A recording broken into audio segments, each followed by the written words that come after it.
I am joined by Governor Mike Huckabee in studio, one of the nicest people I know, just a sweetheart. And he has chosen his topic. Yes, I have. The Ninth Circuit, known as the 99th, right? There is a bill that has been introduced by Jeff Flake and John McCain. John McCain, who has not been on my good list for a while, have argued that the Ninth is too big, and they have introduced legislation that would carve out 6 states from the Ninth and make a brand new 12th Circuit court. So the new court would be Nevada, Washington, Idaho, Montana, Arizona, and Alaska.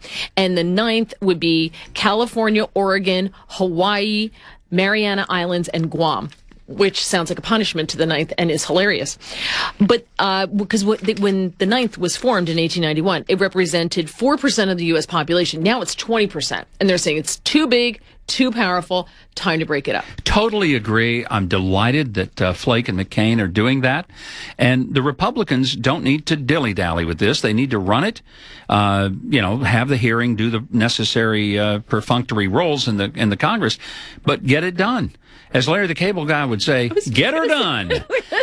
That's what I think the American people are waiting for. That's why they elected Donald Trump, and he is full steam ahead. He needs a Congress that will also work with him. I think the genius of Donald Trump in his first 21 days has been that he has done more in 21 days than most presidents will do in 21 months.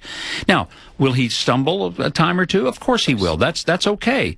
But this is the best way for him to run what Nolan Richardson, when he was coach of the Arkansas Razorback basketball team, used to call his style of play 40 minutes of hell. And he would constantly substitute. He would be throwing full court press the entire game, all 40 minutes. And he'd just wear down the other team.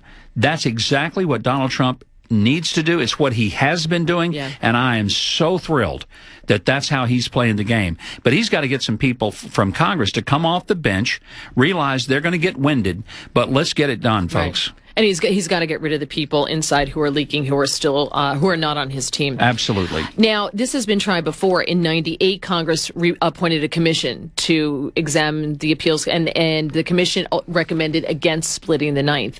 In '29, Congress split the Eighth Circuit. For the same reason, because did you know, except when hearing cases involving conservatives, it typically takes them about 15 months to hand down a decision. It's too long. They just take too long. They're too bogged down. What do you think the odds of this happening are? Well, it depends. If Congress has a spine, it'll happen immediately. So what do you think the odds of that happening are? All we can do is hope. And if I win the lottery, leadership of Congress, but let's just hope that Republicans in Congress have been so offended by the actions of the Democrats against Jeff Sessions and against Tom Price and against Betsy DeVos and against really anything Donald Trump has proposed, and that they're also incensed about the unconstitutional power grab of the Ninth Circuit in relationship to the president's power to protect America. You wonder, you got a judge in Washington State upheld by the Ninth Circuit. His goal is not to protect Americans, but to protect terrorists. Maybe this ought to get these guys off high center, and they finally realize, let's do something to trim the sails of this court back a little bit by dividing it up. And I think what you pointed out, Mary, in the population shift, that's a very honest justification to do this. Forget the politics of it. Forget the ideology of it.